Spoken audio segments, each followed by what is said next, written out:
जय सिया राम, जय श्री बालाजी महाराज भक्तों। मेरे YouTube चैनल नाम के प्यारे में आपका हार्दिक स्वागत है। मैं बालाजी का छोटा सेवक आज आपको एक ऐसी जानकारी दूंगा, ऐसी जानकारी के बारे में बताऊंगा जिस जानकर जो आज तक आपको किसी ने किसी प्रकार की जानकारी नहीं दी होगी। जिन लड़कियों की शादी हो जाती है और शादी के बाद घर में लड़ाई झगड़े पड़ जाते हैं, इसका क्या कारण है। अगर मान लीजिए किसी भी लड़की की शादी हो गई और शादी के बाद उससे घर में शादी होने के बाद तुरंत लड़ाई झगड़े, बीमारी, कलेश, कई प्रकार की समस्याएं घर में रहती है, तो क्या कारण होता है उनका। सबसे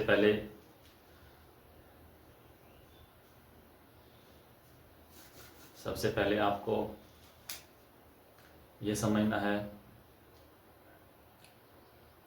कि हमारे घर में शादी होने के बाद, शादी से पहले तो हम ठीक थे, लेकिन शादी के बाद हमारे घर में लड़ाई झगड़े क्या हो रहे हैं, क्या कारण, इन लड़ाई झगड़े होने का क्या कारण है, क्यों ये झगड़े हो रहे हैं, क्यों हमारे घर में समस्याएं पड़ रही है, इसके बारे में जान लेना चाहिए। देखिए, सबसे पहला कारण क्या है। जो लड़की शादी से पहले, जिन लड़कियों को रात में गंदे सपने उनके साथ कोई संभोग करता दिखाई देता है या उन्हें कोई मारता दिखाई देता है, संभोग करता है, उन लड़कियों के बाद में, शादी होने के बाद में घर में लड़ाई झगड़े होते हैं। और ये क्या कारण है, किस कारण से ऐसा उनके साथ में होता है। और शादी से पहले उन्होंने किसी इस प्रकार के इसके बारे में किसी को बता नहीं, और बताने के बाद, ना बताने की वजह से उन्हें घर में अगर शादी होने के बाद समस्याएं पड़ रही है। तो क्या कारण है इस चीज़ का।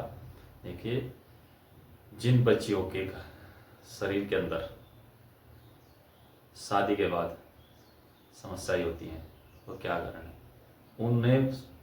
उनके शरीर में प्रेत बैठा हुआ है। जो बच्चे, जो लड़कियां, क्योंकि शादी के बाद ज़्यादा पावरफुल हो चुका है। मान लीजिए शादी हो गई और शादी से पहले में इस चीज़ पर कोई ध्यान नहीं दिया और शादी करवा ली कि हमारे शरीर में क्या परेशानी है, कि हमारे साथ क्या हो रहा है। लेकिन शादी के बाद वह प्रेत आपके साथ फेरे ले लेता है। फेरे लेने के बाद वह आपके साथ बाद में भी संभोग करता है और आपके पति से आपकी अनबन करवा देता है, लड़ाई करवा देता है आपके पति से। लेकिन आपको इस चीज़ का ज्ञान नहीं है, आपको पता नहीं है क्यों इसके साथ हमारे संबंध क्यों खराब हो रहे हैं, अपने पति के साथ हमारे संबंध क्यों खराब हो रहे हैं। तो इसके बारे में जानने के लिए आपको किसी भी दरबार चौकी से जुड़ना पड़ेगा।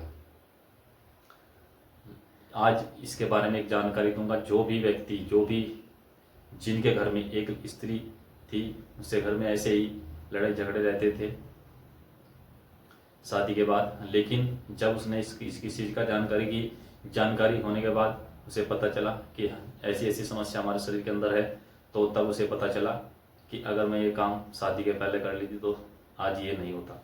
लेकिन फिर भी उसने आज इस काम को करवाने के बाद समस्याएं उसकी ठीक हो चुकी है, आपकी भी ठीक हो जाएगी। लेकिन आपको करना क्या है, जिन बच्चों के साथ में, जिन व्यक्तियों के साथ में अगर ऐसी प्रकार की समस्याएं आ रही हैं, तो उसे किसी भी चौकी दरबार से जुड़ना पड़ेगा। सबसे पहले चौकी दरबार से जुड़ने से आपकी समस्याएं ठीक हो सकती है। अगर आपको इस चीज़ का ज्ञान नहीं है और आपके साथ ऐसे सपने में गंदे सपने दिखाई देते हैं और आपके साथ कोई गंदा कर्म करता है, लेकिन आपको इस कार्य को जरूर करना पड़ेगा। दूसरा कारण, जो व्यक्ति, वह प्रेत फेरों में आ चुका है, लेकिन कट तो जाएगा, आपको मेहनत ज़्यादा करनी पड़ेगी। अगर आप किसी भी चौकी दरबार में नहीं जाना चाहते, किसी के दरबार में नहीं जाना चाहते, उसके लिए एक उपाय है।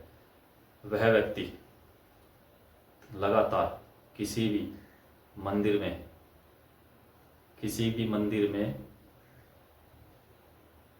मंदिर की आरती में शाम के समय, सुबह शाम दोनों समय, कहीं भी जहाँ भी आज आपके आसपास कोई मंदिर हो, आरती में जाना शुरू करो। आरती में जैसे जाना शुरू करोगे, अब नियम परहेज करोगे, लहसुन प्याज और अंडा मीट मच्छी दारू बंद कर दोगे, तो आपके घर के अंदर वह प्रेत धीरे धीरे आपके शरीर से निकलना चालू हो जाएगा। लेकिन परहेज करना पड़ेगा। 3 महीने तक लगातार इस कार्य को करना है आपको। और अपने घर में जिसकी देवताओं की श्री हनुमान जी महाराज या बालाजी महाराज की आप पूजा करते हैं तो उसका भोग लगाना चालू कर दो, और आपके कार्य और आपके शरीर के अंदर से यह धीरे धीरे समस्याएं समाप्त होने लगेगी। इस कारण से उस लड़की पे बच्चा भी नहीं होगा, अगर ये कारण आपके साथ है, क्योंकि वह प्रेत आपके साथ गंदे कर्म करता है। आपका पति आपके साथ ऐसी कर्म नहीं करता, और वह प्रेत आपके शरीर में बैठा है, वह आपके साथ गंदा कर्म करता है, आपके साथ संभोग करता है। तो उसका ये कारण है। जिन बच्चों को इस चीज़ का ज्ञान नहीं है उनके बारे में यह वीडियो है। वीडियो बहुत ही अच्छी है। जो भी इस कार्य को समझेगा, देखिए, सबसे पहला तो समझना है, समझने के बाद आपको करना है। 3 महीने तक लगातार इस कार्य को करना है। आप किसी भी अगर दरबार में नहीं जाना चाहते, वैसे तो किसी भी चौकी दरबार से जुड़ो, अपना इलाज करो, तभी आपको पता चलेगा, नहीं तो ऐसे पता नहीं चलेगा। यह वीडियो देखने के बाद आपको ज्ञान हो जाएगा कि हमारे साथ क्या हो रहा है, क्या नहीं हो रहा है, इसके बारे में आपको आज पता चल चुका है। लेकिन जिन व्यक्तियों को इस वीडियो देखने के बाद पता चलेगा, वह इस वीडियो को आप किसी और व्यक्तियों तक भी आप पहुंचा सकते हो, क्योंकि जिन्हें इस चीज़ का ज्ञान नहीं है, पता नहीं है वह हमारे साथ क्या हो रहा है, हमारे घर में लड़ाई है, पत्नी के साथ अनबन है किसी प्रकार से, और उनकी दोनों पे आपस में तालमेल नहीं मिलते हैं, तो उसका मेन कारण ये भी हो सकता है। तो आप इन चीज़ों को किसी को दिखाना, किसी को बताना, किसी चौकी दरबार से जुड़ना, तभी आपका आपको समझ में आएगी, अन्यथा ऐसे नहीं आएगी। अगर ये काम नहीं करना है तो आप मंदिर में आरती में जाना शुरू कर दीजिए, नियम परहेज करना शुरू कर दीजिए, अपने घर में पूजा पाठ करनी शुरू कर दीजिए, हनुमान चालीसा वगैरह पढ़ना शुरू कर दीजिए, तो आपके कार्य खुद ही खुद होते चले जाएंगे और आपको किसी प्रकार की कोई परेशानी नहीं होगी। आपके पति के साथ भी आपकी आपस में तालमेल मिलने चालू हो जाएंगे। तो यह वीडियो इतनी थी। जय सिया राम, जय श्री बालाजी महाराज। मिलेंगे अगली वीडियो में। जय सीताराम।